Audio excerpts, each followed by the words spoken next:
DD news पर।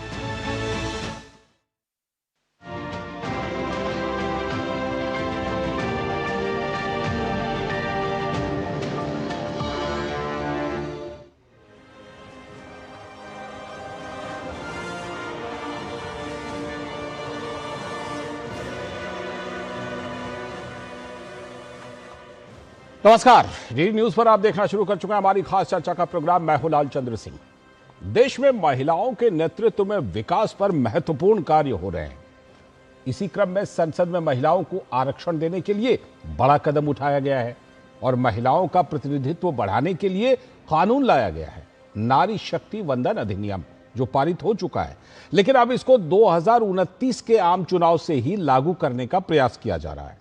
इसी मकसद से संसद के बजट सत्र को 16 से लेकर 18 अप्रैल तक का विस्तार दिया जा रहा है और इसी सत्र में केंद्र की मोदी सरकार इस नए कानून को, नए प्रावधान को ला सकती है। इस संदर्भ में प्रधानमंत्री नरेंद्र मोदी ने महत्वपूर्ण बयान भी दिया है और इसी नए कानून में 2029 आम चुनाव में इसको लागू करने का प्रावधान होगा।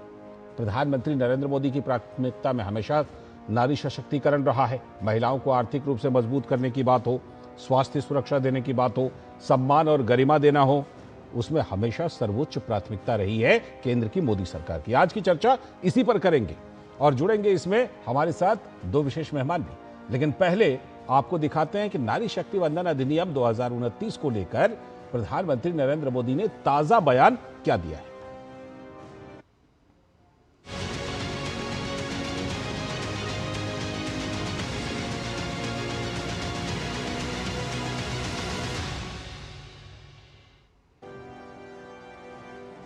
प्रधानमंत्री नरेंद्र मोदी ने भाजपा के 47वें स्थापना दिवस पर कार्यकर्ताओं को शुभकामनाएं दी। पीएम मोदी ने कहा कि पार्टी हमेशा से राष्ट्र प्रथम के सिद्धांत से प्रेरित होकर समाज सेवा में अग्रणी है।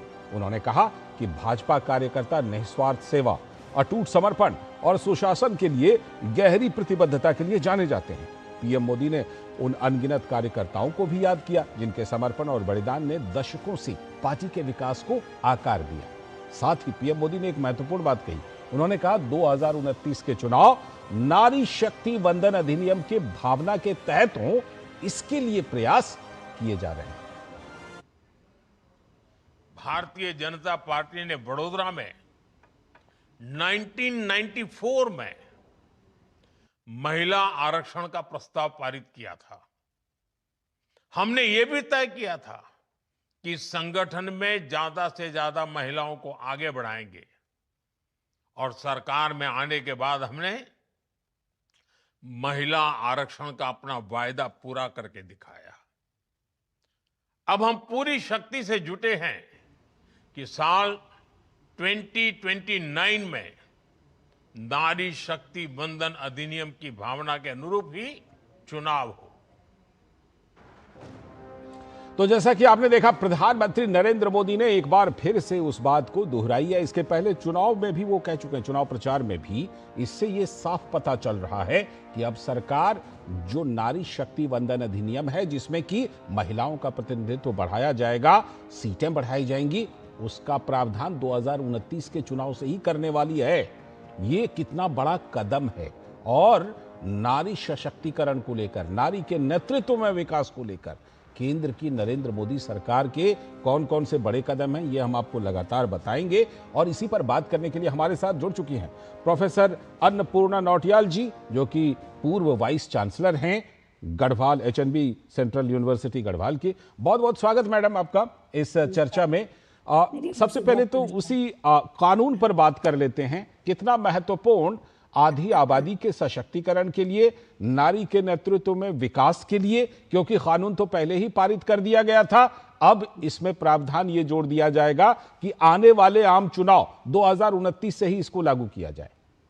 जी, ये जो नारी शक्ति वंदन अधिनियम है, ये 2023 में ही कानून बन गया था, लेकिन इसको 2029 से ये इम्प्लीमेंट होगा। ये एक बहुत अच्छी पहल है और ये पहल मैं इसलिए भी अच्छी कहूँगी क्योंकि ये महिलाओं के सशक्तिकरण, उनके उन्नयन के दृष्टिकोण से ये बहुत अच्छा है जी। और प्रधानमंत्री मोदी के नेतृत्व में चूल्हे से लेकर राजनीति तक सभी दिशाओं में बराबर काम हो रहा है। जहाँ तक इस बिल का संबंध है, तो इस बिल में कई सारे क्लॉजेस जोड़े गए हैं जिसके द्वारा दिल्ली की विधानसभा में भी 33% रिजर्वेशन महिलाओं के लिए होगा। इसके अलावा जो हर एक राज्य की जो विधानसभाएं हैं वहां पे भी 33% रिजर्वेशन होगा, और लोकसभा में भी होगा। तो लोकसभा में जब रिजर्वेशन 33% होगा, तो अभी जैसे 82 विमेन है, 82 महिलाएं हैं, तो बढ़कर 181 हो जाएगा। तो ये काफी बड़ा नंबर है, और उसके बाद हो सकता है बाद में परिसीमन हो, सीटों की संख्या बढ़े या घटे, तो हो सकता है ये और भी बढ़ेगा। तो केवल संख्या बल बढ़ना ही नहीं इसका उद्देश्य है, बल्कि इसका उद्देश्य है महिलाओं को निर्णायक की भूमिका में रखा जाए, निर्णय लेने वालों की भूमिकाओं में रखा जाए, क्योंकि अब तक महिलाएं ज्यादातर पीछे ही रहती हैं। तो उनको अग्रणी जो भूमिका है वो कैसे दी जाए, इस पे ये मंथन हो रहा है। और ये मंथन बहुत अच्छा है, और मैं समझती हूँ कि अगर 2029 से ही लागू हो पाता है तो बहुत बड़ी सफलता होगी, क्योंकि जो केंद्र सरकार है उसने कई सारी ऐसी योजनाओं को मूर्त रूप प्रदान किया है जिनके बारे में कभी किसी ने सोचा ही नहीं था। जैसे महिलाओं के लिए शौचालयों का निर्माण, हर घर शौचालय, जल जीवन मिशन, या फिर जैसे स्वच्छ भारत मिशन, या फिर जैसे उज्ज्वला स्कीम। उज्ज्वला स्कीम में जो एलपीजी सिलेंडर की जो व्यवस्था की गई है वो अभूतपूर्व है। उसके बारे में पहले तो किसी ने सोचा नहीं, लेकिन इस सोच को जो जो कि नारा है संकल्प से सिद्धि तक, तो सिद्धि तक पहुंचाना भी एक बहुत बड़ा ध्येय या उद्देश्य होता है। जी। ऐसी जैसे मिशन शक्ति है, महिलाओं को सुरक्षा प्रदान करने के लिए, उनको सामर्थ्य प्रदान करने के लिए। जैसे लखपति दीदी है, तो महिलाओं को जो सेल्फ हेल्प ग्रुप है उनके माध्यम से उनको करोड़पति बनाने का जो सपना है ये भी साकार हुआ है। बिल्कुल।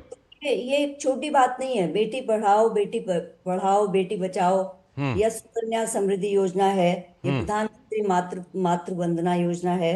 सारी की सारी योजनाएं जितनी हैं ये महिलाओं के लिए बहुत सुखद हैं। कार्यकारी महिलाओं के लिए भी योजनाएं हैं, क्योंकि वो असुरक्षित महसूस करती हैं। तो उस तरीके से ये जो योजना है नारी शक्ति वंदन, जो कि कानून है, अब इसको अगर 2029 से लागू हो जाता, अगर ये है, तो ये बहुत अच्छी बात होगी। ठीक। इसमें हर एक दृष्टिकोण से पार्टिसिपेशन बढ़ाने की जी। बात कही गई। जी। मैडम, अगर हम जैसा आपने कहा कि एक तो सीधा ये दिखाई पड़ेगा कि जैसे अभी आपने बताया कि 82 महिला सांसद हैं, जो कि 181 यानी लगभग 100 की बढ़ोतरी हो जाएगी। 100 की बढ़ोतरी एक बड़ी बढ़ोतरी होगी। ये तो एक तो नंबर। दूसरी बात ये कि जब ये लागू हो जाएगा 2029 में, उसके बाद हमें अपने समाज में आधी आबादी को लेकर के तुरंत कौन कौन से असर नजर आएंगे, कौन कौन से बदलाव हमें तुरंत वो देखने को मिल जाएगा कि हाँ, इसकी वजह से ये बदलाव आ गया। देखिए, महिलाओं की प्रगति समाज का दर्पण है। जिस समाज में जितनी महिलाएं आगे बढ़ती हैं, आगे बढ़कर कार्य करती हैं, वो अपनी सोच से हर दिशाओं में, हर जगह पे फायदा देती हैं। आप किसी भी क्षेत्र में देख लीजिए, शिक्षा के क्षेत्र में देख लीजिए, चिकित्सा के क्षेत्र में देख लीजिए, विज्ञान के क्षेत्र में देख लीजिए, सोशल साइंसेस के क्षेत्र में देख लीजिए, महिलाओं को जहां पर भी एक निर्णायक की, निर्णय लेने वाली भूमिका मिलती है, वो अपने भरपूर प्रयास करने की कोशिश करती हैं, और उसमें अव्वल भी आती हैं। जी। तो इससे सबसे पहला परिवर्तन तो यही होगा कि एक तरीके से महिलाओं में और जागरूकता आएगी कि वो सही राजनीति करने के लिए मैदान में उतरे, और वो उनको एक सामर्थ्य और एक संबल भी प्रदान होगा इससे। बिल्कुल। वो भी एक पावर की सीट पे बैठ सकते हैं। उनमें वो ठीक है। काबिलियत है, उनमें वो शख्सियत है, उनमें वो आत्मविश्वास है कि वो इस चुनौती का सामना खुल करके कर सकती हैं। तो इस एक जो राजनीतिक वातावरण है वो भी बदलेगा, जी। क्योंकि बिल्कुल। अभी तक राजनीति को पुरुषों का वर्चस्व ही समझा जाता था। ठीक। It was a man driven field. Generally man driven ही होते हैं फील्ड, लेकिन अगर यहाँ पर महिलाएं आ जाती हैं तो it will be a game changer. क्योंकि अगर 82 से सीधे 100 सीटें बढ़ जाती हैं, भविष्य में और सीटें बढ़ जाती हैं, तो आधी आबादी, जिसे हम बार बार बोलते हैं, उसको प्रतिनिधित्व मिल जाएगा। बिल्कुल। और प्रतिनिधित्व मिलेगा तो नारी को दृष्टि में रखते हुए और कई सारी योजनाएं बनेंगी, और जी। वो बननी भी चाहिए। ठीक। तो ये मुझे इस बात का दृढ़ विश्वास है कि ये होगा, और ये जो अभी हमारी सरकार है इसके नेतृत्व में बिल्कुल, सरकार उस दिशा में महत्वपूर्ण कदम बढ़ा भी रही महत्वपूर्ण है। कदम। इस विधेयक के बारे, इस कानून के बारे में भी और नारी सशक्तिकरण की बाकी चीजों पर भी आपसे बात करेंगे। फिलहाल आप हमारे साथ बने रहिएगा प्रोफेसर नौटियाल। अभी वक्त है एक छोटे से ब्रेक का, ब्रेक के बाद लौटेंगे, फिर बाकी पहलुओं पर भी हम इस चर्चा में बात करेंगे। वक्त है ब्रेक का। जब धरती चीर कर निकलता है लोहे का पत्थर और मिलता है मोंगिया के जोश से, फिर तपता है, पिघलता है और बनता है फौलाद। अब होता है सरिया सारी खूबियों के साथ। मोंगिया स्टील, मजबूत देश का मजबूत सरिया।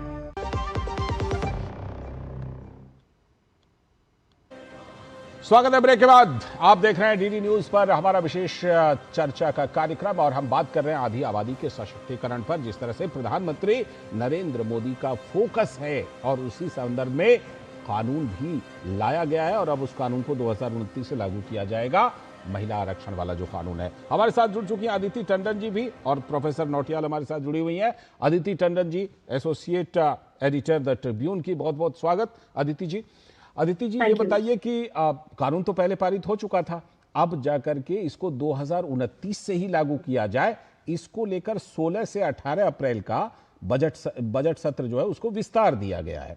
लेकिन विपक्ष की तरफ से इसमें कुछ बात भी कही गई है। उन्होंने कहा कि पहले सर्वदलीय बैठक बुलाइए 29 अप्रैल को, उसके बाद फिर इसको करेंगे। क्या लगता है ये जो 16 से 18 अप्रैल वाला सत्र है, इसमें ये पारित हो जाएगा कि इसे 2029 से लागू कर दिया जाए?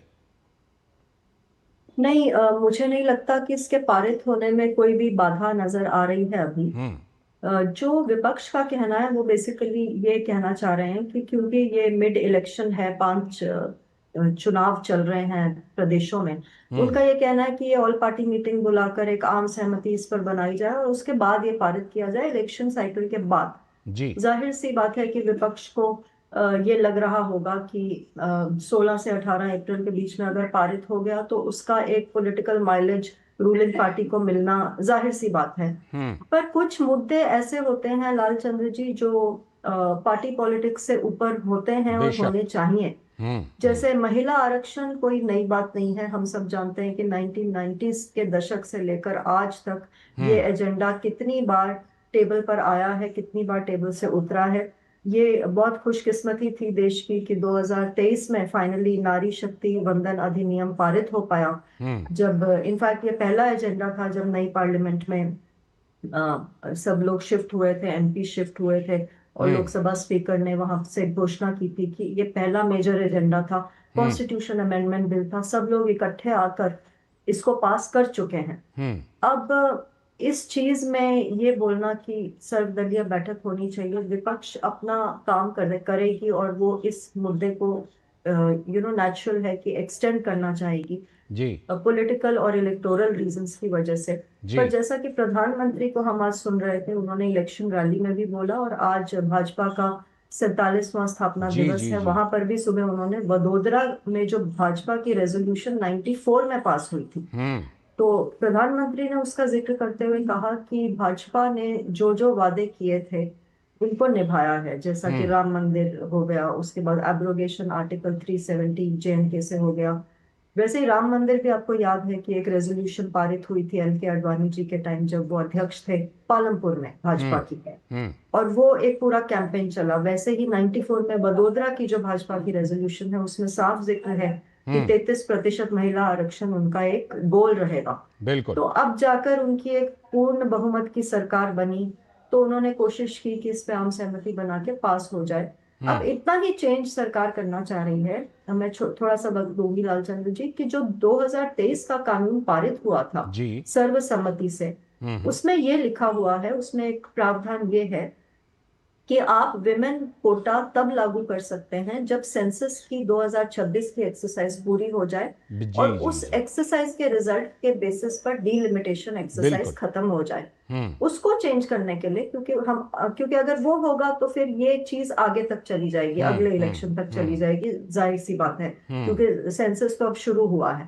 तो सरकार का मानना है कि इसको 2029 से करने के लिए ये डीलिंकिंग कर दी जाए, डीलिमिटेशन प्रोसेस से इस पूरे विमेन्स कोटा के प्रावधान की, इसको करने के लिए बिल लाए जा रहे हैं। थोड़ा यहाँ पर एक और स्पष्टीकरण दे दीजिए मैडम कि जैसे मान लीजिए कि अगर जनगणना या परिसीमन से इसको ना जोड़ेंगे तो क्या ये जो नारी शक्ति वंदन अधिनियम है, ये आरक्षण लागू करने से पहले क्या हमें लोकसभा में सीटें बढ़ी हुई दिखेंगी या इतनी जितनी सीटें हैं इसी में ये लागू हो जाएगा?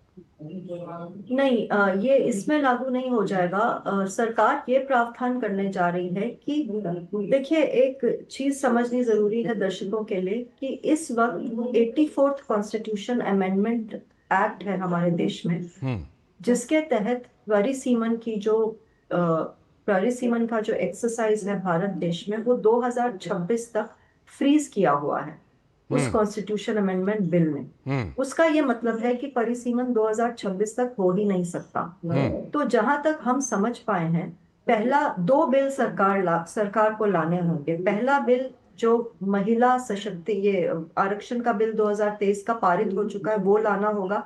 उसमें जैसा कि मैंने कहा कि डीलिमिटेशन से उसको डीलिंक करने के लिए। ठीक है। दूसरी अमेंडमेंट वो सरकार को इस पर्टिकुलर एक्ट में भी लानी होगी, जिसके तहत अभी करंट कॉन्स्टिट्यूशनल प्रोविजन के हिसाब से 2026 तक परिसीमन आप कर ही नहीं सकते। मेरी जो जानकारी है, जो मुझे समझ आया, अभी इसमें बहुत क्लैरिटी नहीं है, पर जो हम आम लीडर्स से चर्चा में समझ पाए वो ये है कि ये जो फ्रीज है 2026 तक की, पहले इसको सरकार हटा देगी। ठीक है। उसके बाद सरकार 2011 के सेंसस के डेटा के बेसिस पर ही परिसीमन कर देगी। और सुझाव ये दिया गया है कि लोकसभा में और हर स्टेट असेंबली में 50%, एक जिसको कहते हैं फ्लैट 50% सीटें बढ़ा दी जाए, जैसे अगर बढ़ा दी जाए, ताकि जो करंट लोकसभा का स्ट्रक्चर है अरिथमेटिकली वही बना रहेगा। साउथ इंडियन स्टेट्स को ये टेंशन और फियर रहता है, जो जायज भी है, कि हमारी सीटें कम हो जाएंगी। तो सरकार का मानना है कि 50% हर स्टेट असेंबली में और 50% लोकसभा में बढ़ जाएगी, तो आपकी करीब 816 के करीब सीटें हो जाएंगी। उसमें फिर 33% विमेन आरक्षण लागू हो जाएगा। उससे किसी के करंट स्टेटस पे असर नहीं होगा। ठीक है, काफी हद तक ये तस्वीर लगभग साफ हो रही है। हालांकि देखिए 16 और 18 अप्रैल को, जब 16 से 18 अप्रैल तक होगा तो और तस्वीर साफ होगी। आप दोनों हमारे साथ बने रहिएगा। एक छोटा सा ब्रेक ले लेते हैं, बाकी पहलुओं पर भी चर्चा करेंगे कि नारी सशक्तिकरण के लिए मोदी सरकार ने कौन कौन से बड़े कदम उठाए हैं। छोटा सा ब्रेक।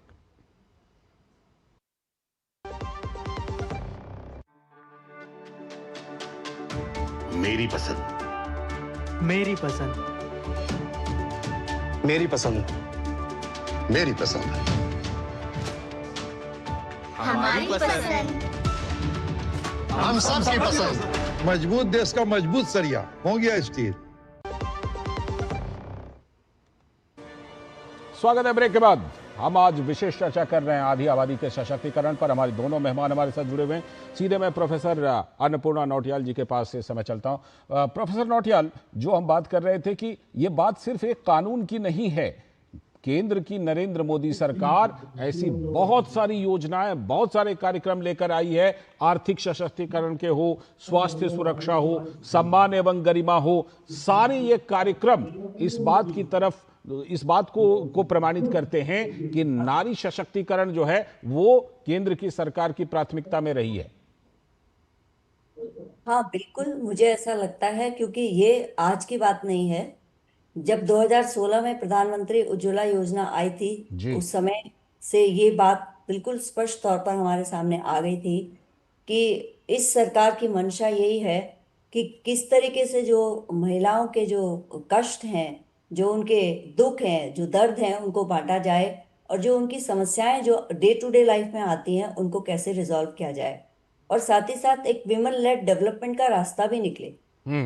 कि हम लोग अब 2047 तक विकसित भारत की बात कर रहे हैं, तो विकसित भारत में सभी कंपोनेंट आएंगे, मेल फीमेल जितने भी सारे कंपोनेंट हैं वो समाज के भाग हैं, वो इसमें आएंगे। तो जब तक उनको समान प्रतिनिधित्व नहीं मिलेगा, ये बात सोचना भी बेमानी होगा। तो इस सरकार ने बहुत सारी ऐसी स्कीम्स चलाई हैं जो कि एक नहीं अनेक हैं।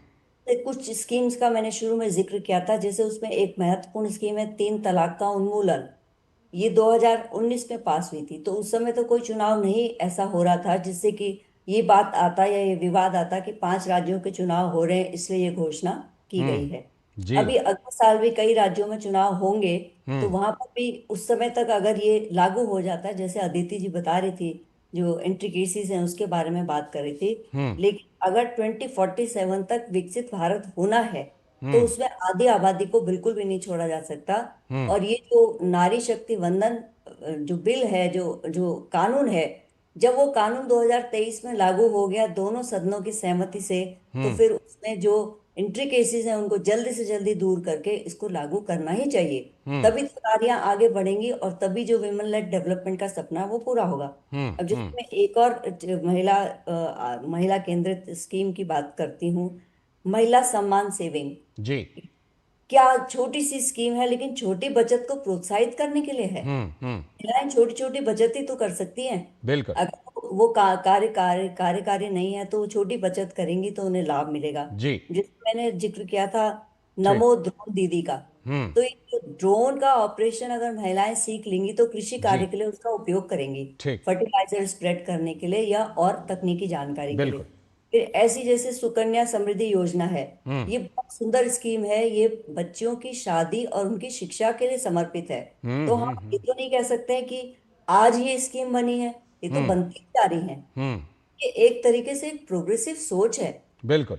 एक एक जिसे कहना चाहिए एक ऐसी सोच है जो आगे आने वाली पीढ़ियों के लिए एक तरीके से गेम चेंजर अच्छी हो। बात कही आपने कि इसको चुनाव से जोड़ करके नहीं देखा जाना चाहिए। नहीं, अदिति जी, मेरे दृष्टिकोण में तो नहीं देखा जाना बिल्कुल चाहिए। सही सही कहा आपने। अदिति जी, जैसे प्राय आप देखते हैं कि राजनीति में, चुनाव में समाज को अलग अलग वर्गों में राजनीतिक दल बांटते हैं। प्रधानमंत्री नरेंद्र मोदी ने कहा था कि मेरी नज़र में तो 4 वर्ग है और उसी को ध्यान में रख करके योजनाएं और कार्यक्रम बनाते हैं: गरीब, युवा, किसान, महिलाएं। प्रधानमंत्री ने इसी वर्गीकरण के आधार पर महिलाओं के लिए शुरू से ही विशेष रूप से योजनाएं, कार्यक्रम तैयार की। जी लालचंद जी, आप ठीक कह रहे हैं। प्रधानमंत्री ने करीब 2 साल पहले ये नारा दिया था कि भारत जो विकसित भारत का एक संकल्प लिया है सरकार ने, उसके 4 अहम पिलर्स, स्तंभ होने चाहिए, जैसा जी। कि आपने कहा, जिसमें से महिला एक है और बाकी 3 युवा, किसान और गरीब लोग। और नॉर्मली ये देखा जाता है कि पॉलिसी प्लानिंग में जब तक आप बेनिफिशियरी क्लास को डिफाइन ना करो तब तक आपके जो आउटकम्स हैं वो बहुत रियलिस्टिक और मेजरेबल नहीं होते।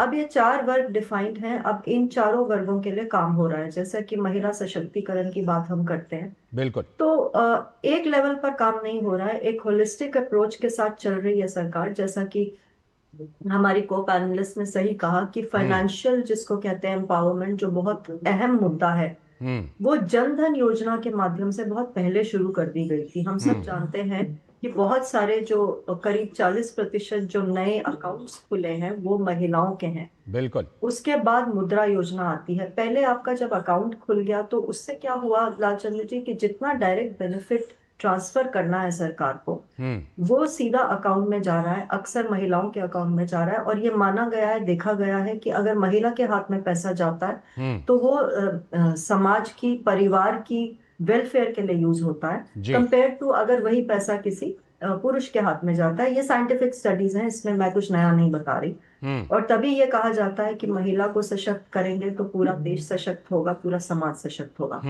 और हम जानते हैं कि 60% जो लोन मुद्रा स्कीम के तहत दिए गए हैं वो महिलाओं ने लिए हैं। तो देखने वाली बात यह है कि सरकार ने जब महिला को सशक्त करना शुरू किया तो महिलाओं ने अपनी कैपेबिलिटी हर सेक्टर में दिखानी शुरू की। आपको याद होगा ऑपरेशन सिंदूर में सरकार ने 2 महिलाओं को पूरे भारत की तरफ से वॉर को नैरेटिव देने के लिए 2 महिलाओं का चुनाव किया था। पूरी दुनिया में उसकी बात हुई थी। हमें आज भी याद है सोफिया कुरैशी और व्योमिका सिंह। हम कभी भूल नहीं सकते। ये पब्लिक मेमोरी और एक राष्ट्र की जो मेमोरी है उसमें हमेशा के लिए ये चीज अंकित हो गई है, ये कभी कोई भूल नहीं सकता। तो ये पॉलिटिकल सिंबोलिज्म भी है। एक तरफ आप सिंबोलिज्म करते हैं, दूसरी तरफ आप ग्राउंड पर स्कीम्स ऐसी बनाते हैं जिससे महिलाएं आगे आ सके। अब हम जानते हैं कि स्टार्टअप्स में भी कितनी सारी महिलाओं का लीडरशिप है, स्पेस में महिलाएं जा रही हैं। कोविड-19 के टाइम जितनी वैक्सीनेशन डेवलप हुई थी लालचंद्र जी हमारे जी। देश में, हर वैक्सीन डेवलपमेंट के फोरफ्रंट में कोई महिला थी। बिल्कुल। उस पर लिखा गया है, एनआईवी की साइंटिस्ट थी, तरह तरह के कल्चर कर, जो वायरस को कल्चर कर रही थी वो महिलाएं थी। ठीक। तो बहुत लेवल्स पर काम हुआ है। बिल्कुल, अब बहुत लेवल्स पर काम हो रहा है, समय कम है इसलिए सारे योजनाओं और कार्यक्रमों का हम जिक्र भी नहीं कर रहे हैं, लेकिन लगातार टेलीविजन स्क्रीन पर हम दिखा रहे थे और उम्मीद यही है कि कहीं चुनाव वगैरह से ना जोड़ करके और महिलाओं के नेतृत्व में विकास को लेकर के जो ये एक बड़ा प्रयास है ये सफल हो जाएगा 16 से लेकर 18 अप्रैल तक संसद के इस विशेष सत्र में। फिलहाल आप दोनों का बहुत बहुत धन्यवाद जुड़ने के लिए, प्रोफेसर अन्नपूर्णा नौटियाल जी और साथ में अदिति टंडन जी जुड़ने के लिए इस विशेष चर्चा में आप दोनों का बहुत बहुत धन्यवाद। तो आज के विशेष चर्चा में हमने बात की कि नारी के नेतृत्व में विकास जो है वो हमेशा से मोदी सरकार की प्राथमिकता रही है, प्रयास रहा है और इसी क्रम में अब पूरी संभावना है कि 2029 से ही नारी आरक्षण लागू हो जाएगा संसद में। फिलहाल आज के इस विशेष कार्यक्रम में इतना ही। पूरी टीम को दीजिए अनुमति। नमस्कार।